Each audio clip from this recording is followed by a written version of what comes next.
হচ্ছে গিয়ে ডিভাইসগুলোর মধ্যে লাস্ট ডিভাইসটা নিয়ে আমরা আলোচনা করব, সেটা হচ্ছে গিয়ে আইজিবিটি।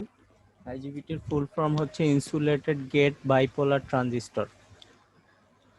বেসিক্যালি আইজিবিটি আসলে বিজেটি এবং মসফেট এই দুইজনের সমন্বয়ে বিল্ড করা হয়েছে এই ডিভাইসটাকে। তো বিজেটির কিছু ইউনিক বৈশিষ্ট্য আছে, যেমন বিজেটিতে অন স্টেট রেজিস্ট্যান্সটা লো থাকে বা পাওয়ার লসটা লো থাকে। তারপরে বিজেটির পাওয়ার ভোল্টেজ ব্লকিং ক্যাপাসিটিটা বেশি। আর অন্যদিকে মসফেটের কিছু নিজস্ব বৈশিষ্ট্য আছে, যেমন মসফেটে ইনসুলেটেড গেট ইউজ করা হয়, ফলে মিনিমাম গেট কারেন্ট এবং হাই ইনপুট ইম্পিডেন্স থাকে। তার সাথে হচ্ছে যে এটার সুইচিং স্পিড বেশি থাকে।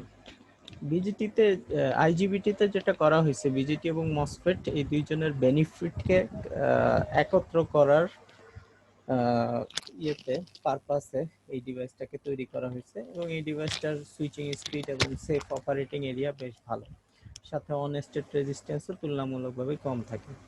তো এই হাইব্রিড ডিভাইসটা তৈরি করার জন্য আসলে অনেক রকম অ্যাটেম্প্ট ছিল। এই অ্যাটেম্প্টের মধ্যে মসফেট এবং বিজিটিকে একসাথে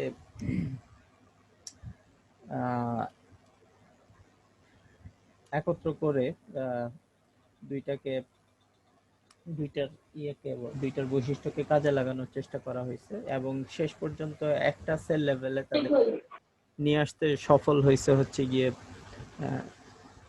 জিই রিসার্চ ল্যাবরেটরি। তারা প্রথম যেটা আবিষ্কার করে সেটা হচ্ছে গিয়ে আইজিটি, ইনসুলেটেড গেট ট্রানজিস্টর। তাদের সাথে সাথে আরসিএ রিসার্চ ল্যাবরেটরিও একটা মসফেট আবিষ্কার করে, সেটা হচ্ছে কমফেট। তো আইজিটি পরবর্তীতে অনেকগুলা ইমপ্রুভমেন্ট সাইকেলের মধ্য দিয়ে বর্তমানে আমরা যে বাজারে আইজিবিটি পেয়ে থাকি, সেই আইজিবিটিকে বর্তমান ফর্মে আসছে। এটার ক্যারেক্টারিস্টিক্স হাই ভোল্টেজে এবং মিডিয়াম ফ্রিকোয়েন্সিতে সে খুব ভালো পারফরমেন্স দেয়।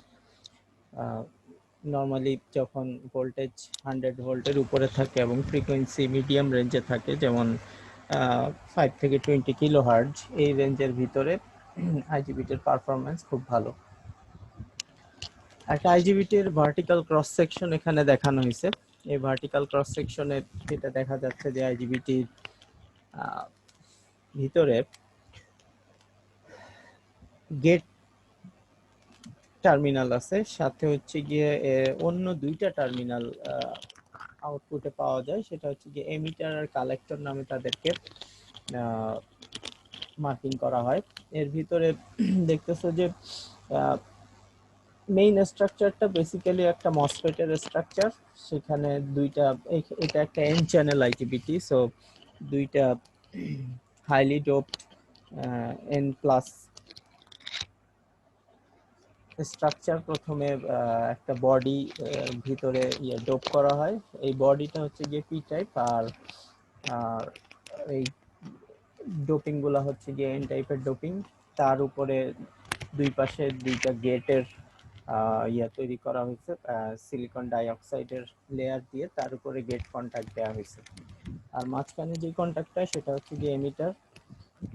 পি বডি সাবস্ট্রেটের নিচে দুইটা লেয়ার আছে, এই দুইটা এন এর লেয়ার, একটা লেয়ার তুলনামূলকভাবে কম ডোপ, আর একটা লেয়ার তুলনামূলকভাবে বেশি ডোপ। এর মধ্যে অল্প ডোপের যেই এন লেয়ারটা, সেই লেয়ারটা হচ্ছে গিয়ে ড্রেইন ড্রিফট রিজিয়ন বলে এটাকে, এই এন এর লেয়ারটাকে। তা এর উপরে থাকে হচ্ছে গিয়ে বডি রিজিয়ন বা পি টাইপ সাবস্ট্রেট।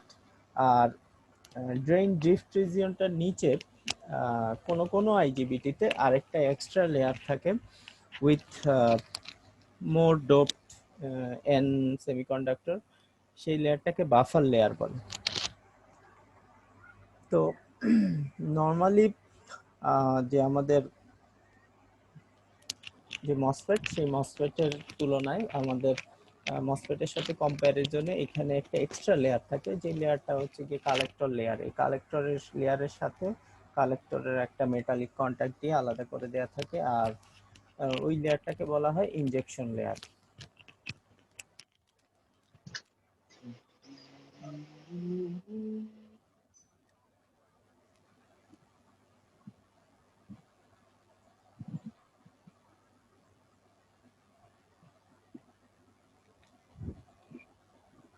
তোমরা তোমাদের মাইক্রোফোন গুলাকে মিউট করে রাখো। কোশ্চেন থাকলে তখন মাইক্রোফোন অন করবা।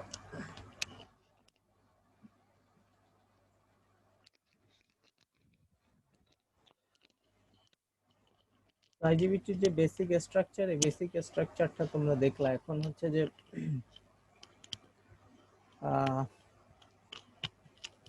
এন টাইপের যে ডোপিং লেয়ারটা থাকে বললাম, এই ডোপিং লেয়ারটা হচ্ছে গিয়ে আমাদের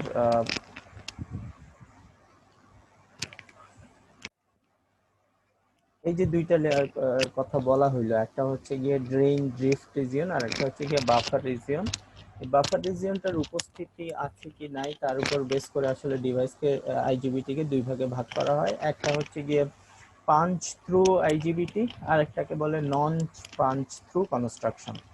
তো পাঞ্চ থ্রু আইজিবিটি যেটা, তার মধ্যে এই বাফার লেয়ারটা থাকে, আর নন পাঞ্চ থ্রু আইজিবিটি যেটা, সেটার মধ্যে এই বাফার লেয়ারটা থাকে না। বাফার লেয়ারটা থাকা না থাকার উপরে আসলে এটা রিভার্স ব্রেকডাউন ভোল্টেজটা, অর্থাৎ তোমার কালেক্টর টু এমিটারে যদি রিভার্স ভোল্টেজ দেয়া হয় তাহলে সে কিভাবে বিহেভ করবে, সেই বিহেভটা নির্ভর করে এই পাঞ্চ থ্রু এবং নন পাঞ্চ থ্রু এর উপর। পাঞ্চ থ্রু ডিভাইসের এই অন স্টেট ভোল্টেজ ড্রপটা তুলনামূলকভাবে কম থাকে নন পাঞ্চ থ্রু আইজিবিটি এর তুলনায়। সো পাঞ্চ থ্রু ডিভাইসে যেটা হয় সেটা হচ্ছে গিয়ে রিভার্স ব্রেকডাউন ভোল্টেজটা তুলনামূলকভাবে কম হয়। কারণ হচ্ছে যে যদি কনস্ট্রাকশনটা আমরা একটু খেয়াল করি তাহলে দেখো এখানে এন এর ডোপিং বেশ হাই, এখানে পি এর ডোপিংও বেশ হাই। এন এবং পি এর ডোপিং যদি বেশ হাই হয় তাহলে তোমার স্টেট রিজিয়ন বা আমাদের যে ডিপ্লেশন রিজিয়ন, সেই ডিপ্লেশন লেয়ার উইডটা বেশি হইতে পারে না। বেশি না হওয়ার কারণে রিভার্স ভোল্টেজ ব্লকিং ক্যাপাবিলিটি কম হবে।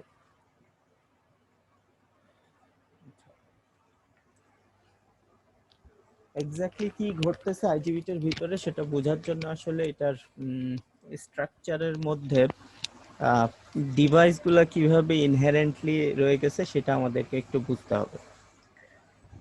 সেটা বোঝার জন্য এ নম্বর ফিগারটা, অর্থাৎ সিমেট্রিক যে স্ট্রাকচারটা আছে সেই স্ট্রাকচারটা একটু দেখি আমরা। সেটা হচ্ছে যে এটার মধ্যে একটা মস স্ট্রাকচার আছে। মস স্ট্রাকচারটা কিভাবে আছে, এইখানে গেট আছে, এইখানে গেট, সেই গেটের নিচে হচ্ছে গিয়ে আমাদের অক্সাইডের লেয়ার আছে। অক্সাইডের লেয়ারের পর এই লেয়ারটা হচ্ছে গিয়ে একটা এন এর লেয়ার, তারপর মাঝখানে হচ্ছে গিয়ে আমাদের বডিটা হচ্ছে গিয়ে পি এর লেয়ার, আর তারপরে হচ্ছে গিয়ে আবার হচ্ছে গিয়ে একটা এন এর লেয়ার। এটা হাফ হাফ সেল দেখানো হয়েছে এখানে। একটা সেলের অর্ধেকটুকু দেখানো হয়েছে। হাফ সেল স্ট্রাকচার নিয়ে আমরা আরেকটু দেখব। তার আগে এই স্ট্রাকচারটা একটু বুঝে নেই। সেটা হচ্ছে গিয়ে এই মসটা অন হইলে আসলে এইখানে একটা চ্যানেল তৈরি হবে এবং চ্যানেলের থ্রুতে তোমার এই মস স্ট্রাকচারটা কন্ডাক্ট করবে। আর তারপরে এটার হচ্ছে একটা দুইটা পিএনপি স্ট্রাকচার আছে। এই দুইটা পিএনপি স্ট্রাকচার আসলে ডার্লিংটন পেয়ার, যে আমরা যে বিজেটির স্ট্রাকচারটা বলি, সেই স্ট্রাকচারের মতো করে কানেক্টেড আছে। সেটা হচ্ছে গিয়ে একটা এন, তারপরে একটা পি, তারপরে হচ্ছে গিয়ে আবার একটা এন। এটা এক নম্বর বিজেটি। আর দুই নম্বর বিজেটি হচ্ছে গিয়ে এটা পি এন পি। এই দুইটা বিজেটির স্ট্রাকচার এটার ভিতরে পেয়ার আকারে আছে। তো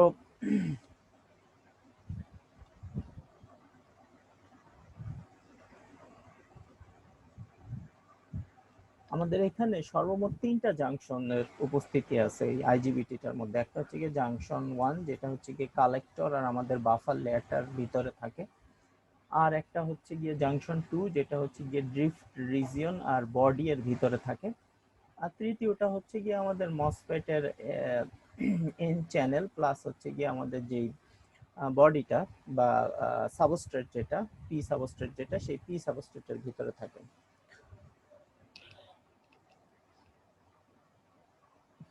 বডি এর দুই পাশের এন এর ভিতরে যেই রেজিস্ট্যান্সটা পাওয়া যায় সেটাকে বডি স্প্রেডিং রেজিস্ট্যান্স বলে, আর হচ্ছে গিয়ে ড্রিফট লেয়ার আর উপরের বডি বা সাবস্ট্রেটের ভিতরে যে রেজিস্ট্যান্সটা দেখা যায় সেই রেজিস্ট্যান্সটাকে আমরা বলতে পারি ড্রিফট রেজিস্ট্যান্স। তো ওভারঅল সব কয়টা স্ট্রাকচারকে যদি একসাথে কম্বাইন করি তাহলে এক্সাক্ট ইকুইভ্যালেন্ট সার্কিট দাঁড়াবে এরকম। আমাদের গেটে ভোল্টেজ দিলে মসফেটের স্ট্রাকচারটা কন্ডাকশন শুরু করবে। মসফেটের কন্ডাকশন শুরু হইলে তোমার এই ড্রিফট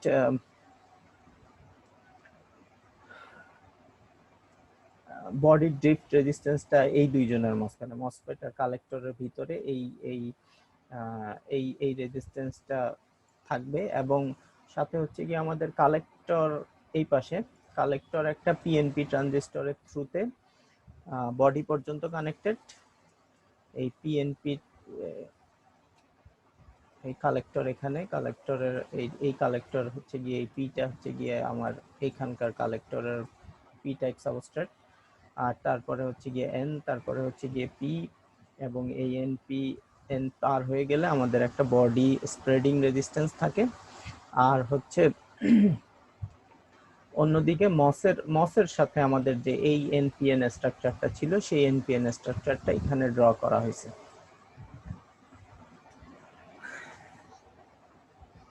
সাধারণত যেটা হয় সেটা হচ্ছে গিয়ে বডি এর সাথে আমার সাবস্ট্রেটের সাথে এমিটারের ভিতরে মেটালিক কন্টাক্ট যুক্ত করা থাকে, মেটালিক কন্টাক্ট দিয়ে ইন্টারনালি যুক্ত করা থাকে। ইন্টারনালি যুক্ত যদি থাকে তাহলে এই বডি স্প্রেডিং যে রেজিস্ট্যান্সটা সেই রেজিস্ট্যান্সটাকে অলমোস্ট আমরা নেগলিজিবল ধরতে পারি। তখন আমাদের অ্যাপ্রক্সিমেট ইকুইভ্যালেন্ট সার্কিট এরকম হয়ে দাঁড়াবে যদি এই রেজিস্ট্যান্সটা না থাকে। এবং একটা আইজিবিটির সার্কিট সিম্বল এরকম দেওয়া হয়, অর্থাৎ এটা একটা বিজেটি এর মতোই সিম্বল, কিন্তু এটা বেসের পরিবর্তে একটা গেটের সিম্বল দেওয়া হবে, কারণ এখানে এই মস স্ট্রাকচারটা হচ্ছে গিয়ে ডমিনেন্ট। সো আইজিবিটির যে স্ট্রাকচারটা বর্ণনা করলাম সেই স্ট্রাকচারটারই ডিটেলস এখানে বলে দেওয়া আছে। এখন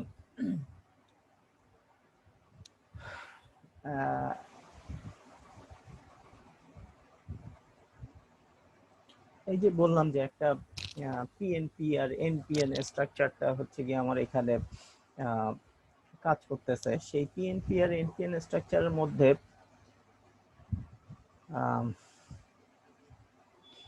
যে এনপিএন স্ট্রাকচারটা আছে, অর্থাৎ আমাদের আগের ইয়েতে যদি যাই, ফিগারে যদি যাই, তাহলে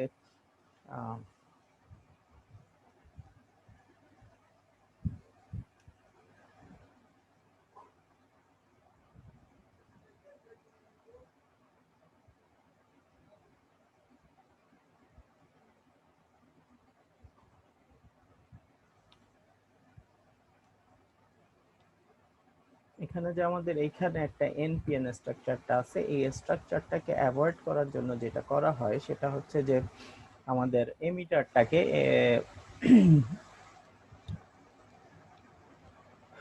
এমিটার মেটালাইজেশনের মাধ্যমে এই এনপিএন স্ট্রাকচারের যেই পিটা আছে সেই পি এর সাথে আমাদের এই রিজিয়নটাকে শর্ট করে দেওয়া হয়। তো শুরুতে যেটা বলছিলাম যে আমাদের যে বডি স্প্রেডিং রেজিস্ট্যান্স আছে এই বডি স্প্রেডিং রেজিস্ট্যান্সটাকে অ্যাভয়েড করতে হবে। এই অ্যাভয়েড করার জন্য যেটা করা হবে সেটা হচ্ছে যে আমাদের এমিটার রিজিয়নের সাথে আমাদের এই এন রিজিয়ন, এই দুই রিজিয়নের ভিতরে আমাদেরকে যেটা করতে হবে সেটা হচ্ছে গিয়ে যে ইন্টারনালি এখানে একটা শর্ট মেটালাইজেশন করে দিতে হবে, মেটালিক কন্টাক্ট দিয়ে এটাকে শর্ট করে দিতে হবে। এখন যদি ইমপারফেক্ট শর্টিং হয়, অর্থাৎ শর্টিং যদি ঠিক মতো না হয়, তাহলে বডির রেজিস্ট্যান্সটা অ্যাক্টিভ থাকে। বডি রেজিস্ট্যান্সটা অ্যাক্টিভ থাকলে আইজিবিটির স্ট্রাকচারের যে মেইন সমস্যা সেই মেইন সমস্যাটা সামনে চলে আসে। সেই মেইন সমস্যাটা আসলে কি, সেই জিনিসটা হচ্ছে যে এটা বোঝার জন্য আমাদেরকে একটা জিনিস সামনে রাখতে হবে, সেটা হচ্ছে যে এই আইজিবিটির স্ট্রাকচারের ভিতরে একটা ইনহেরেন্ট এসসিআর ডেভেলপ করে। সেই এসসিআরটা কিভাবে ডেভেলপ করে, এই যে একটা এসসিআর এখানে যেটা স্ট্রাকচারে দেখানো হয় নাই, কারণ আইজিবিটির স্ট্রাকচারে এই ইমপারফেকশনটা আমরা রাখতে চাই না। কিন্তু এটা ডেভেলপ করে যায়। সো ব্যাপারটা হচ্ছে এরকম, একটা আইজিবিটি কে আমি এখানে সরি একটা এসসিআর কে আমি এখানে প্লেস করলাম। দেখো ব্যাপারটা এরকম যে এই এসসিআরটা আসলে আইজিবিটির ভিতরে ইনহেরেন্টলি ডেভেলপ হয়ে যায়। সেটা হচ্ছে তার পি থাকে হচ্ছে গিয়ে এখানে কালেক্টর সাইডে। তোমরা জানো যে একটা এসসিআর এর চারটা টার্মিনাল থাকে, চারটা লেয়ার থাকে, পি এন আবার পি আবার এন। সো আমাদের কালেক্টরের পিটা হচ্ছে গিয়ে সেই এসসিআর এর প্রথম পি টার্মিনাল, তারপরে মাঝখানে হচ্ছে গিয়ে এন প্লাস বা এন, সেটা হচ্ছে গিয়ে এন এর লেয়ার হিসেবে কাজ করতেছে।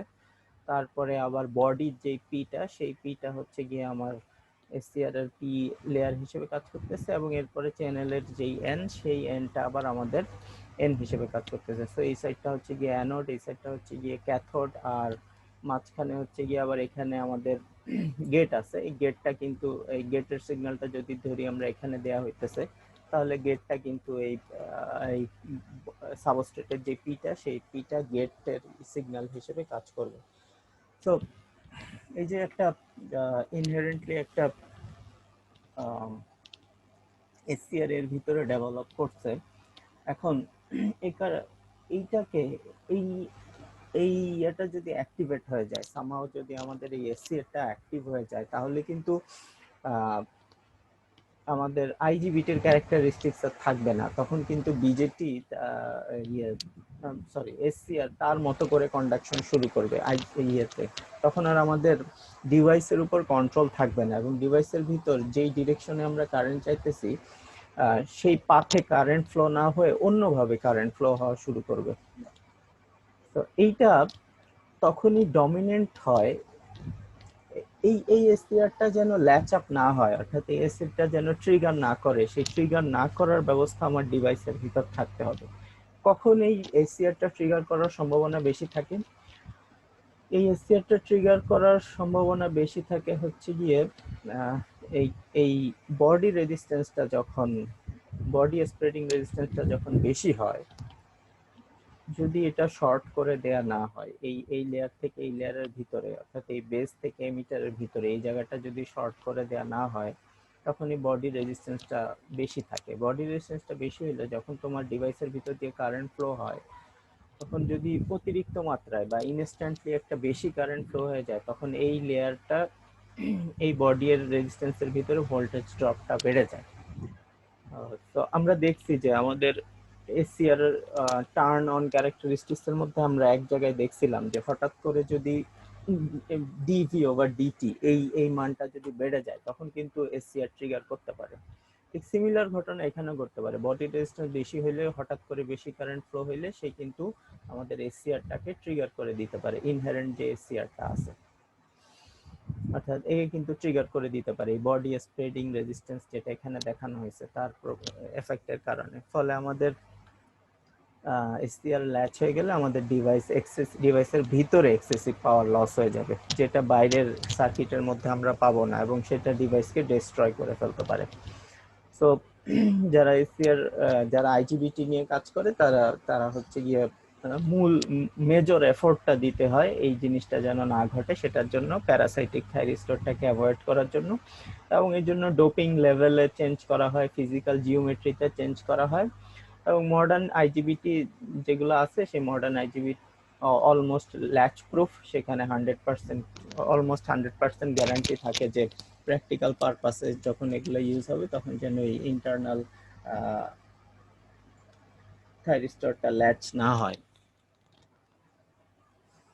আমরা একটু যদি আইজিবিটির অপারেশন দেখতে চাই, অর্থাৎ কিভাবে টার্ন অন টার্ন অফ হচ্ছে, তাহলে আমাদেরকে এই half cell vertical cross section মডেলটার দিকে একটু নজর দিতে হবে। প্রথম কথা হচ্ছে ইনপুট সাইড থেকে একটা আইজিবিটি মসফেটের মতো বিহেভ করে, আর আউটপুটে এটা আসলে একটা বিজেটি এর মতো বিহেভ করে। সো এটার ইনপুট ক্যারেক্টারিস্টিক যখন আমরা ড্র করি, তখন দেখব যে মসফেটের মতো কার্ভকে সে শো করতেছে, আর আউটপুটে যখন আউটপুট ক্যারেক্টারিস্টিক যখন ড্র করব, তখন দেখব যে একটা বিজেটি এর কার্ভগুলো আমরা পাচ্ছি। না, প্রথমে আইজিবিটি যখন অফ থাকবে তখন আসলে কি হবে, সেই অফ কন্ডিশন এখানে ডিসকাস করা হচ্ছে যে গেটে একটা সার্টেন অ্যামাউন্ট অফ ভোল্টেজ, মসফেটের মতোই যে ভোল্টেজটাকে আমরা থ্রেশহোল্ড ভোল্টেজ বলে থাকি, আইজিবিটের ক্ষেত্রেও সেই এরকম একটা থ্রেশহোল্ড ভোল্টেজ আছে। এই থ্রেশহোল্ড ভোল্টেজ যতক্ষণ পর্যন্ত গেটে না দেয়া হয়, গেট টু এমিটার, গেট থেকে এমিটার, দেখো এটা হচ্ছে গিয়ে আমাদের গেট, এটা হচ্ছে গিয়ে আমাদের এমিটার, গেটে হচ্ছে গিয়ে পি টাইপ, এমিটারে হচ্ছে গিয়ে এন টাইপ। গেটে যতক্ষণ পর্যন্ত তুমি একটা ভোল্টেজ না দিচ্ছ, সার্টেন অ্যামাউন্ট অফ ভোল্টেজ না দিচ্ছ, ততক্ষণ পর্যন্ত কিন্তু এখানে প্রপার অ্যামাউন্ট অফ ক্যারিয়ার জমা হবে না। প্রপার অ্যামাউন্ট অফ ক্যারিয়ার জমা না হলে আমার গেট থেকে এমিটার যেই ভোল্টেজটা, ফরওয়ার্ড ভোল্টেজটা, সেটা ইয়ে হবে না, ডেভেলপ হবে না। ডেভেলপ না হলে আমার ডিভাইসটা ট্রিগার হবে না বা অন হবে না। তো এই যে ফরওয়ার্ড যে ভোল্টেজটা, সেই ভোল্টেজটা দিতে হবে তোমাকে গেটে। যতক্ষণ পর্যন্ত এই ভোল্টেজটা না হচ্ছে ততক্ষণ পর্যন্ত চ্যানেল ক্রিয়েট হবে না। তাহলে তুমি যদি কালেক্টর থেকে এমিটারের মধ্যে কোনো ভোল্টেজ অ্যাপ্লাইও করো, সেটা জাংশন টু, জাংশন টু হচ্ছে কি আমাদের এই জাংশনটা, এই এন আর এই বডি এর মধ্যে পি, এই দুই জাংশনের অ্যাক্রসে সেই ভোল্টেজটা ইয়ে হয়ে যায়, ব্লক করে ফেলে। এই জাংশনটা আমাদের কালেক্টর টু এমিটার ভোল্টেজটাকে ব্লক করে যখন গেটে কোনো ভোল্টেজ দিচ্ছি না তখন।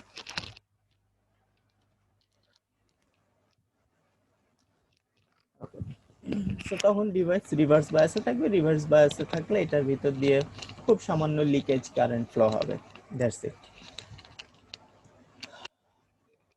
এবং থ্রেশহোল্ড ভোল্টেজ অফ থাকলে আমাদের যে পিএনপি ট্রানজিস্টরটা আছে, অর্থাৎ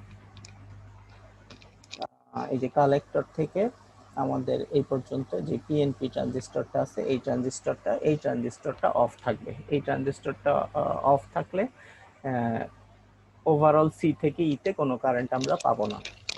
তারপর কি হয়, তারপরে এই গেটটা অন হয়।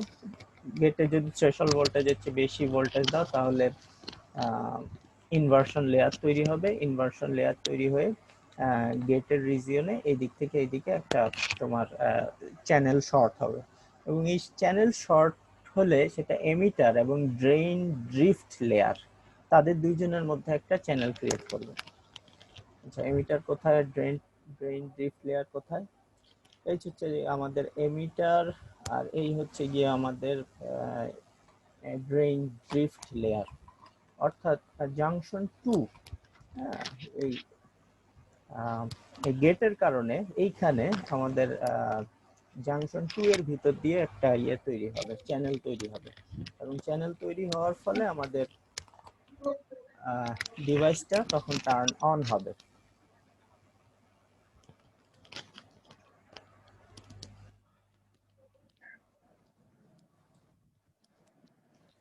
আমাদের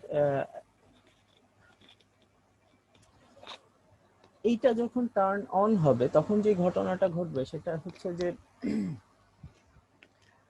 এই টার্ন অন হওয়ার প্রভাবে আমাদের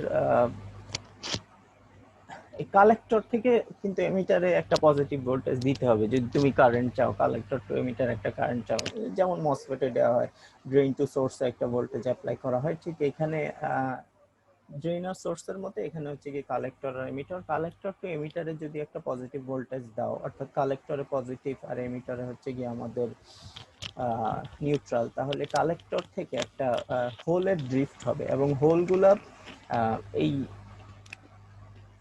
ড্রিফট লেয়ারে পৌঁছায় যাবে। হোলগুলো ড্রিফট লেয়ারে পৌঁছায় যাওয়ার পরে সেই সেই হোলগুলোর মধ্যে কিছু ড্রিফট লেয়ারে রিকম্বিনেশন হবে, এবং বাকি হোলগুলো আমার এই যে এই মুহূর্তে যেই আমাদের যে চ্যানেল তৈরি হয়েছে সেই চ্যানেলের থ্রুতে এমিটারে গিয়ে পৌঁছাবে।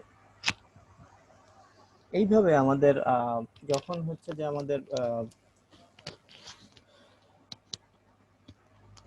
একটা ডিভাইসকে টার্ন অন করা হবে, তখন আমাদের ফার্স্টে হচ্ছে গিয়ে চ্যানেল ক্রিয়েট হবে। চ্যানেল ক্রিয়েট হওয়ার পরে আমাদের যে পিএনপি বিজেটিটা আছে সেটা টার্ন হবে। টার্ন অন হওয়ার পরে আমাদের এমিটার থেকে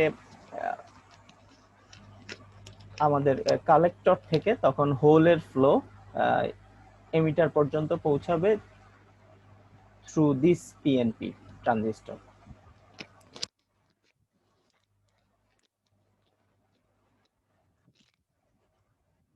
এখন এই পিএনপি ট্রানজিস্টরটার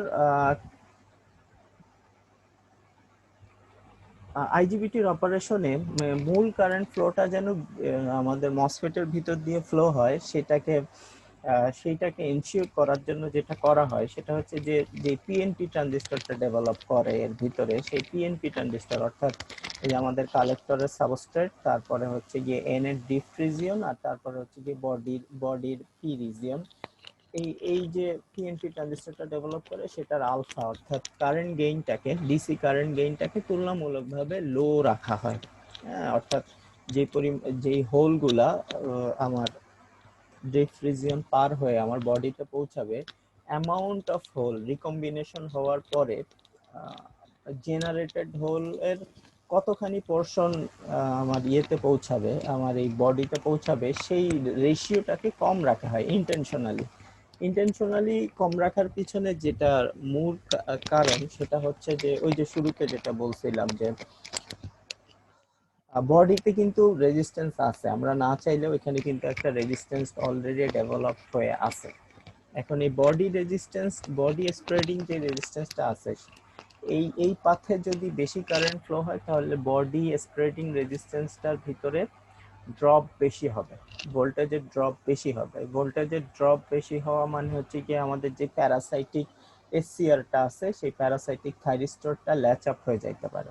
সেই ল্যাচ আপকে অ্যাভয়েড করার জন্য আসলে ইন্টেনশনালি এই পিএনপি ট্রানজিস্টরটার ভিতরে আমার কারেন্টের গেইনটা কম রাখা হয়। সো ওভারঅল যদি আমরা একটা আইজিবিটি কন্ডাক্টিং আইজিবিটির ভিতরে ভোল্টেজ ড্রপগুলো হিসাব করি তাহলে 3 রকম ভোল্টেজ ড্রপ এখানে ঘটতেছে। একটা ভোল্টেজ ড্রপ ঘটতেছে গিয়ে জাংশন 1 এ, যেটা হচ্ছে গিয়ে নরমাল পিএন জাংশনের জন্য, অর্থাৎ আমাদের এই গেটের পি বেস আর এমিটারের এন, তাদের দুইজনের মাঝখানে একটা ভোল্টেজ ড্রপ হবে, সেটা হচ্ছে গিয়ে ইউজুয়াল পিএন জাংশন ড্রপ। আর দ্বিতীয় ভোল্টেজ ড্রপ যেটা, সেটা হচ্ছে গিয়ে ড্রেইন ড্রিফট রিজিয়নের রেজিস্ট্যান্সের ড্রপ। সেটা হচ্ছে যে আমাদের যদি একটু দেখে আসি, এই যে ড্রিফট এই রেজিস্ট্যান্সটা আছে ড্রেইন ড্রিফট রিজিয়নে, সেই ড্রিফটের রেজিস্ট্যান্স ড্রপ। আর থার্ড হচ্ছে গিয়ে আইজিবিটির যে চ্যানেল রেজিস্ট্যান্স আছে, অর্থাৎ যে চ্যানেল ক্রিয়েট করছে আমাদের এনপিএন, এই এই মসফেটটার ভিতর দিয়ে, এন মসফেটটার ভিতর দিয়ে, সেই এন মসফেটের চ্যানেলে যে রেজিস্ট্যান্স আছে তার কারণে যে ড্রপ হবে, সেই ড্রপ হচ্ছে গিয়ে third component of the voltage drop.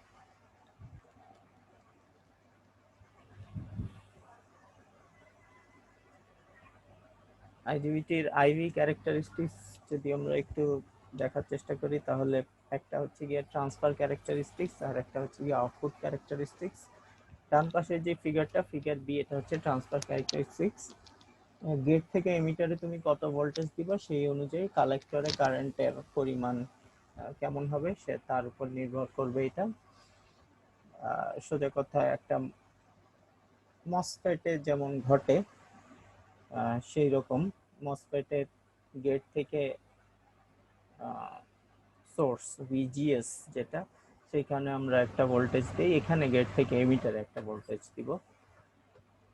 এই ভোল্টেজটার উপর নির্ভর করবে যে কতখানি চ্যানেলের ডেপথ কিরকম হচ্ছে তার উপর। আর চ্যানেলের ডেপথ বেশি হইলে আলটিমেটলি কারেন্টও বাড়তে থাকবে অবভিয়াসলি। সো এই গ্রাফটা আসলে ইজিলি আন্ডারস্ট্যান্ডেবল। আর আউটপুট ক্যারেক্টারিস্টিক যেটা, সেটা বুঝতেছো যে সেটা আসলে একটা বিজেটি এর মতোই অলমোস্ট। শুরুতে যখন কাট অফ রিজিয়নে থাকে, অর্থাৎ গেটে যখন কোনো সাপ্লাই আমরা দিচ্ছি না, VGE1 অলমোস্ট জিরো বা তার কাছাকাছি, বা থ্রেশহোল্ড ভোল্টেজের চেয়ে কম, তখন এটার ভিতরে একটা রিভার্স কারেন্ট ফ্লো হয়। তখন আমরা বলি যে ডিভাইসটা টার্ন অফ আছে। এরপর যখন তুমি VGE অর্থাৎ গেট থেকে এমিটারে ভোল্টেজ আস্তে আস্তে বাড়াবা, ডিভাইস টার্ন অন হবে। ডিভাইস টার্ন অন হইলে এটা বিজিটি এর মতো, অর্থাৎ আমাদের এই যে কালেক্টর টু এমিটার ভোল্টেজের উপর বেস করে সেটা কত ভোল্টেজ অ্যাপ্লাই করতে, কত ভোল্টেজ আছে ভিসিইর উপরে, বা কালেক্টর টু গেটে কতখানি ভোল্টেজ অ্যাপ্লাই হচ্ছে, এর উপর বেস করে আসলে দুইটা রিজিয়নে ভাগ হয়ে যাবে। একটা হচ্ছে গিয়ে এটার স্যাচুরেশন রিজিয়ন, অন্যটা হচ্ছে গিয়ে আমরা বলতে পারি অ্যাক্টিভ রিজিয়ন। ঠিক আছে, এই ডটেড লাইন যেটা এখানে দেখা যাচ্ছে, এই ডটেড লাইনের এই পাশে হচ্ছে আমাদের স্যাচুরেশন রিজিয়ন, আর অন্য পাশে হচ্ছে গিয়ে আমাদের অ্যাক্টিভ রিজিয়ন।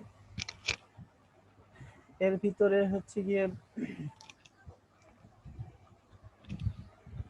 ভিসিসি হচ্ছে গিয়ে এটার অ্যাক্রসে একটা ভোল্টেজ, সেই ভোল্টেজটা হচ্ছে গিয়ে যখন আমাদের ভিসিই ভোল্টেজ ড্রপটা জিরো হয়ে যাবে, সরি আইসি যখন জিরো হয়ে যাবে, অর্থাৎ ডিভাইসের ভিতর দিয়ে যখন কারেন্ট যাচ্ছে না, তখন কালেক্টর টু এমিটার ভোল্টেজটাই ভিসিসি ভোল্টেজকে নির্দেশ করে।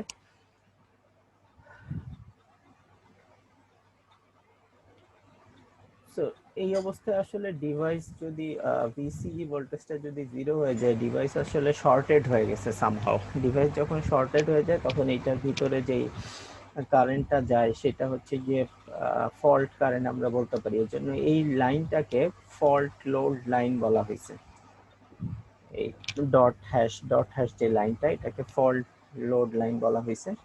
আর একটা লাইন এখানে আছে, সেটা ভোল্টেজ এখানে দেয়া আছে, সেটা হচ্ছে গিয়ে ভিসিইএস। ভিসিইএস হচ্ছে গিয়ে সেই ভোল্টেজটা, যেই ভোল্টেজটার জন্য আসলে আমাদের ডিভাইসের ম্যাক্সিমাম লিমিট এটা। সেই লাইনটা হচ্ছে কি maximum forward voltage that the device can withstand. তার ডিভাইস ম্যাক্সিমাম এতখানি ফরওয়ার্ড ভোল্টেজ সহ্য করতে পারবে। তুমি ফরওয়ার্ডে এটার কারেন্টের একটা লিমিট আছে এবং ভোল্টেজেরও একটা লিমিট আছে। ফরওয়ার্ড ভোল্টেজের যে লিমিটটা, সেই লিমিটটা হচ্ছে গিয়ে ভিসিএস। এতখানি ভোল্টেজ ম্যাক্সিমাম তুমি এই ডিভাইসের অ্যাক্রসে ফরওয়ার্ডলিও অ্যাপ্লাই করতে পারবা। এরপরে ডিভাইসের অ্যাভালাঞ্চ ব্রেকডাউন হয়ে যায়, অর্থাৎ ডিভাইসের ইন্টারনাল ক্যারেক্টারিস্টিক নষ্ট হয়ে যায়, পিএন জাংশনগুলো ডিস্ট্রয় হয়ে যায়, তখন অ্যাভালাঞ্চ কারেন্ট ফ্লো হওয়া শুরু হয়। যেখানে রিভার্স বায়াস ছিল সেই রিভার্স বায়াসগুলো ব্রেকডাউন হয়ে যায়। তো আইজিবিটিতে ওই যে প্রথমে যে বলছিলাম যে দুই রকমের স্ট্রাকচার সম্ভব, নন পাঞ্চ থ্রু আর হচ্ছে কি পাঞ্চ থ্রু। নন পাঞ্চ থ্রু ডিভাইসে আমাদের রিভার্স ভোল্টেজ, অর্থাৎ সিই ভোল্টেজটা পজিটিভ যদি হয়, ইসি বা রিভার্স যখন এটাকে টার্ন অফ রাখবো আমরা, তখন যদি অপোজিট একটা ভোল্টেজ বা রিভার্স ভোল্টেজটা যদি আমরা এর অ্যাক্রসে আসে, এসি সার্কিটে আসতেই পারে। এসিতে যখন আমাদের আইজিবিটিকে কানেক্ট করব, তখন একবার সাপ্লাইটা পজিটিভ থাকতে আরেকবার এটার অ্যাক্রসে নেগেটিভ ভোল্টেজ চলে আসতে পারে। যদি কখনো আসে এরকম, আইজিবিটি যখন সুইচ হিসেবে ইউজ হয়, সুইচে যখন সুইচের অ্যাক্রসে যখন রিভার্স মোডে কাজ করবে, তখন হয়তো অপোজিট মানের ভোল্টেজ আসতে পারে। এই রিভার্স ম্যাক্সিমাম ভোল্টেজটা ভিসিএস এর সমান রাখা যায় নন পাঞ্চ থ্রু ডিভাইসে। সো কোথাও যদি আমাদের এরকম হয় যে আমাদের একটু রিভার্স ভোল্টেজটা বড় দরকার, তাহলে আমরা নন পাঞ্চ থ্রু আইজিবিটি ইউজ করব। কিন্তু পাঞ্চ থ্রু আইজিবিটিতে রিভার্স মোডে আসলে ভোল্টেজ ড্রপ খুব কম থাকে, ফিউ টেন্স অফ ভোল্টস, হয়তো 50, 20, 25, 30 এই রেঞ্জে হয়তো থাকতে পারে। তো কোথাও যদি আমাদের ব্লকিং ভোল্টেজ হায়ার দরকার হয়, তাহলে আমরা পাঞ্চ থ্রু ডিভাইস ইউজ করতে পারবো না, নন পাঞ্চ থ্রু আইজিবিটি ইউজ করতে হবে। এবং সেই লিমিটটাও এই ভিসিএস নির্ধারণ করে থাকে। আর একটা রেশিও বলে, সেটা হচ্ছে গিয়ে ফরওয়ার্ড ট্রান্সকন্ডাক্টেন্স রেশিও। এই ফরওয়ার্ড ট্রান্সকন্ডাক্টেন্স রেশিওটা হচ্ছে গিয়ে আইসি আর ভিজি এদের দুইজনের একটা অনুপাত। যদি আমরা কালেক্টর কারেন্টকে ভিজিই মাইনাস ভিজিটি থ্রেশহোল্ড, অর্থাৎ applied gate to emitter voltage আর থ্রেশহোল্ড গেট এমিটার ভোল্টেজের সাবট্রাকশন দিয়ে ভাগ করি, তাহলে আমরা যে রেশিওটা পাবো সেটা হচ্ছে গিয়ে ডিভাইস ট্রান্সকন্ডাক্ট্যান্স। এটা হচ্ছে গিয়ে এটা কাইন্ড অফ অ্যাম্পলিফিকেশন ফ্যাক্টর, যে কতখানি ভোল্টেজের সাপেক্ষে কালেক্টর কারেন্টের কি পরিমাণ গেইন হচ্ছে।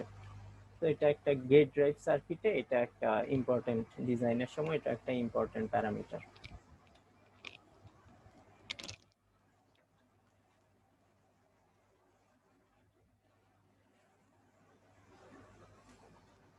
আর হচ্ছে যে যদি আরেকটা জিনিস খেয়াল রাখতে হবে, এটা বিজেটির ক্ষেত্রেও এবং আইজিবিটির ক্ষেত্রে, দুইজনের ক্ষেত্রেই, সেটা হচ্ছে যে পাওয়ার ইলেকট্রনিক্স অ্যাপ্লিকেশনের ক্ষেত্রে যদি তুমি সুইচ হিসেবে ইউজ করতে চাও আইজিবিটি বা বিজেটিকে, তাহলে কাট অফ, অফ কন্ডিশন মানে ডাইরেক্ট কাট অফে নিয়ে যেতে হবে, আর অন কন্ডিশন মানে হচ্ছে কি একে স্যাচুরেশনে নিয়ে যেতে হবে।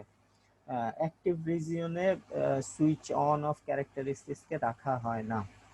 আইজিবিটির অন অফ সুইচ অপারেশন মানে হচ্ছে গিয়ে either cut off or saturation. আর অ্যাম্পলিফিকেশনের জন্য যদি ইউজ করা হয় তাহলে অ্যাক্টিভ রিজিয়নে এদেরকে অপারেট করা হয়, এটা একটু মনে রাখবা। আর আইজিবিটির সাথে বিজেটির একটা বড় পার্থক্য হচ্ছে এটা বিজেটি এর মতো সেকেন্ড ব্রেকডাউন ফেলিওর হয় না। সেকেন্ড ব্রেকডাউন ফেলিওরটা মেইনলি আসলে কারেন্টের অ্যাকুমুলেশন বা চার্জের অ্যাকুমুলেশনের কারণে ডিভাইসে কোনো একটা পয়েন্টের মধ্যে টেম্পারেচারের রাইজ হয়ে যাওয়ার কারণে ডিভাইস ফেল করতে পারে। বিজেটিতে সেই সম্ভাবনাটা বেশি থাকে, আইজিবিটিতে সেটাকে অ্যাভয়েড করা হয়। আর হচ্ছে কি আইজিবিটিতে আরেকটা জিনিস খেয়াল রাখতে হয়, সেটা হচ্ছে যে এটার ভিজিই অর্থাৎ গেট টু এমিটার ভোল্টেজের একটা লিমিট আছে, এবং এটা লিমিট করার কারণে ডিভাইসের ফল্ট কারেন্টটাও তুলনামূলকভাবে কম থাকে। যদি এই ভিজিই লিমিটটাকে মেনটেন করা হয় তাহলে ডিভাইসের ভিতরে ইন্টারনালি যদি শর্ট হয়ে যায় তাহলেও এটার ফল্ট কারেন্টটা তুলনামূলকভাবে কম থাকে, এবং আইজিবিটি সাধারণত ফল্ট কারেন্টকে ফিউ মাইক্রোসেকেন্ডের জন্য সহ্য করতে পারে। এর ভিতরে যদি ফল্ট কারেন্ট দূর না করা যায় তাহলে আসলে ডিভাইস ডিস্ট্রাকটিভ স্তরে পৌঁছায় যায়।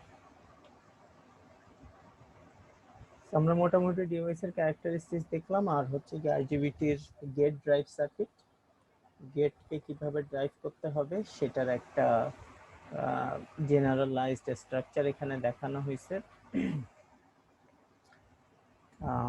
অক্টো আইসোলেটর আছে, সাথে হচ্ছে গিয়ে লেভেল শিফটিং কম্পারেটর আছে, তার সাথে হচ্ছে গিয়ে একটা ডার্লিংটন পেয়ার দিয়ে গেটের কারেন্টটাকে কন্ট্রোল করা হয়েছে।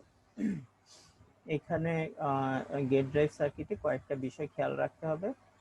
সাধারণত যেটা করা হয় ম্যাক্সিমাম পসিবল ভিজিই অ্যাপ্লাই করা হয় অন পিরিয়ডে। সো এই ভোল্টেজটাকে কন্ট্রোলে ম্যাক্সিমাম পসিবল ভিজিইতে রাখলে গেট কারেন্টটা কন্ট্রোলে থাকে এবং ফল্ট কারেন্টটাকে কমায় আনা সম্ভব এই কন্ডিশনটা মেনটেন করলে। দ্বিতীয় যেটা সেটা হচ্ছে যে গেট টু এমিটারে নেগেটিভ ভোল্টেজ অ্যাপ্লাই করতে হবে, জিরো ভোল্টেজ অ্যাপ্লাই না করে নেগেটিভ ভোল্টেজ অ্যাপ্লাই করলে ভালো অফ পিরিয়ডে। তৃতীয় বিষয়টা হচ্ছে ডিআইসি ডিটি, অর্থাৎ প্রোটেকশনের ব্যবস্থা থাকতে হবে যেন কালেক্টর কারেন্ট আর টাইমের সাথে সাথে কালেক্টর কারেন্টের রাইজ ফল যেন আমার ডিভাইস যখন টার্ন অন অফ হবে তখন আসলে তো আইসি হঠাৎ করে একটা বেশি মান কিংবা কম মান যেন না আসতে পারে, ইন্টারফেয়ারেন্স অ্যাভয়েড করার জন্য এই রেশিওটাকে কন্ট্রোল করতে হবে। আর ভোল্টেজের রেশিওটাকে কন্ট্রোল করতে হবে যাতে ডিভাইসটা অহেতুক ল্যাচ আপ না হয়ে যায়। সুইচিং ডিভাইসের সুইচিং লসটাকে লিমিটের ভিতর রাখতে হবে। সুইচিং লস লিমিট করার জন্য স্নাবার সার্কিট নামে একরকম সার্কিট আছে, এটা সাধারণত গ্র্যাজুয়েট লেভেলে পড়ানো হয়। যদি কখনো কোনো ডিভাইস নিয়ে কাজ করো তাহলে স্নাবার সার্কিটের ডিজাইনটা দেখে নিও। আর হচ্ছে যে শর্ট সার্কিট ফল্ট প্রোটেকশনের ব্যবস্থা রাখতে হয় আইজিবিতে। আইজিবিটি সাধারণত হাই পাওয়ারে ইউজ হয়। সো ডিভাইস ফেল করলে আসলে পুরো সিস্টেমটা ফেল হয়ে যায়, হাই পাওয়ার ডিভাইস যে কোনো একটা ডিভাইস ফেল করলে।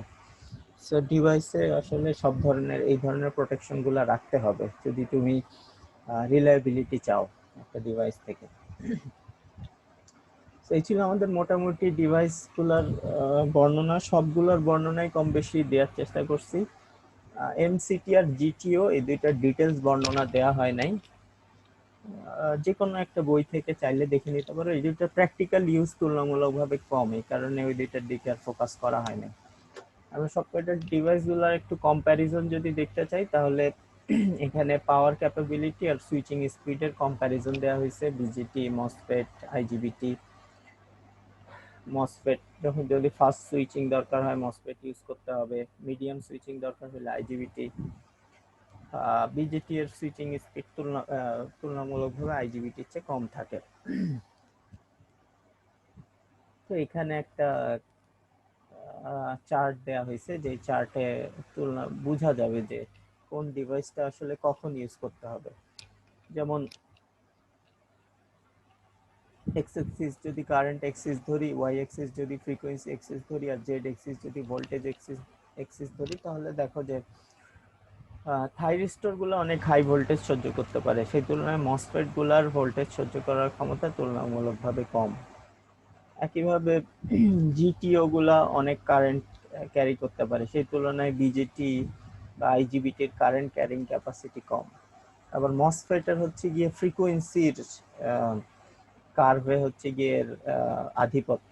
1 মেগাহার্টজ পর্যন্ত সে ফ্রিকোয়েন্সি তার সুইচ অন অফ করতে পারে, সেই তুলনায় থাইরিস্টর গুলা 500 হার্টজ পর্যন্ত বা তার চেয়ে কম ফ্রিকোয়েন্সি পর্যন্ত সুইচিং অন অফ করতে পারে, এর বেশি সে যেতে পারে না।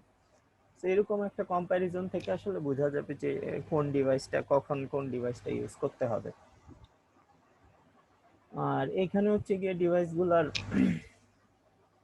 নাম সহ turn on off rating, forward voltage drop আর সুইচিং টাইমটা কত কত দ্রুত বা কত আস্তে সুইচ অন অফ করা যাবে সেটার একটা আইডিয়া দেয়া হয়েছে। সো কিভাবে টার্ন অফ করতে হবে, কিভাবে টার্ন অন করতে হবে সেটার একটা আইডিয়া দেওয়া হয়েছে। প্লাস রেটিং এর দিক থেকে দেখতেছো যে থাইরিস্টরের রেটিং অনেক বেশি, সেই তুলনায় মসফেটের রেটিং অনেক কম, আইজিবিটির রেটিং মাঝামাঝি আছে। পাওয়ার ট্রানজিস্টর গুলা ডার্লিংটন পেয়ারের জন্য এটার রেটিং নর্মাল মসফেট বা আইজিবিটির চেয়ে বেশি। যদি চাকরির পরীক্ষা কখনো দিতে যাও, হাতে টাইম কম থাকে, তাহলে এই চার্টগুলা বা এই ইয়েটা একটু দেখে যাইতে পারো, তাহলে তখন কাজে লাগবে। ক্যারেক্টারিস্টিক্স অফ দ্য ডিভাইস সব কয়টাকে শর্ট কয়েক লাইনের ভিতরে নিয়ে আসা হয়েছে। Diode, BJD, MOSFET, আইজিবিটি, SCR, জিটিও, triac, MCT সবার জন্য যেগুলো আমরা ডিটেলস আলোচনা করছি সেগুলোর ইন জেনারেল সামারি এই চার্টটায় দেয়া হয়েছে। শর্ট নোট লেখার জন্যই কাজে লাগতে পারে। সবকটা ডিভাইসের সিম্বল এবং ID characteristics, mainly output characteristics দেখানো হয়েছে। ভোল্টেজের সাথে কারেন্ট কিভাবে বিহেভ করে এই ডিভাইসগুলোয়, সেটা ক্যারেক্টারিস্টিক্স কার্ভগুলো এখানে দেখানো হয়েছে। এগুলো আমরা আলোচনা করছি। সো জাস্ট সবাইকে সামারি আকারে দেখানোর জন্য এখানে দেয়া হলো। তোমাদের কাজ হচ্ছে গিয়ে তোমরা একটা কম্পারেটিভ চার্ট তৈরি করতে পারো, যে চার্টটা প্রায় কাজে লাগে। সেটা হচ্ছে গিয়ে বিজেটি, মসফেট আর আইজিবিটির জন্য 3টা কলাম করবা, আর কলামের চতুর্থ কলামের বাম পাশে রো গুলার ভিতরে এই ক্যারেক্টারিস্টিক্স গুলা লিখবা।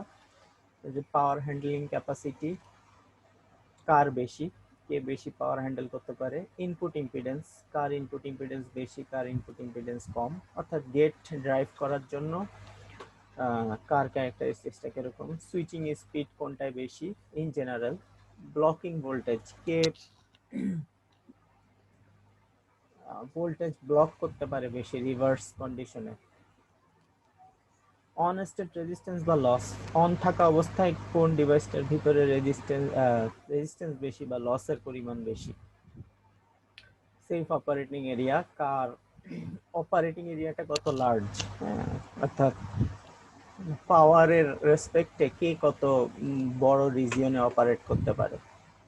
Amplifier requirement in the gate drive, কারো গেট ড্রাইভ করতে অ্যাম্পলিফায়ার লাগে, কারো আবার অ্যাম্পলিফায়ার স্টেজটার দরকার হয় না, শুধুমাত্র সুইচ অন অফ দিয়েই গেট ড্রাইভ করা যায়। তো কোন ডিভাইসের ক্ষেত্রে এই on off characteristics amplifier requirement আছে কি নাই তার বেসিসে একটা পার্থক্য হইতে পারে।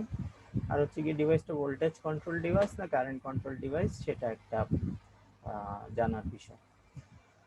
সেরকম একটা কম্প্যারিজন চার্ট ক্রিয়েট করে রাখবা নিজেদের সুবিধার জন্য, তাহলে পরীক্ষার সময় প্রায় কাজে আসে, এগুলো নিয়ে প্রায় কম্পারেটিভ অ্যানালাইসিস চাওয়া হয়। আচ্ছা, এই ছিল মোটামুটি আমাদের ডিভাইসের চ্যাপ্টার। এরপরে আমরা অন্য চ্যাপ্টার গুলায় যাব, অর্থাৎ প্র্যাকটিক্যাল সার্কিট বা তাদের যে এই ডিভাইসগুলোর যে অ্যাপ্লিকেশন, সেই অ্যাপ্লিকেশনে আমরা যাব। আজকের ক্লাস এখানে শেষ। কারো কোনো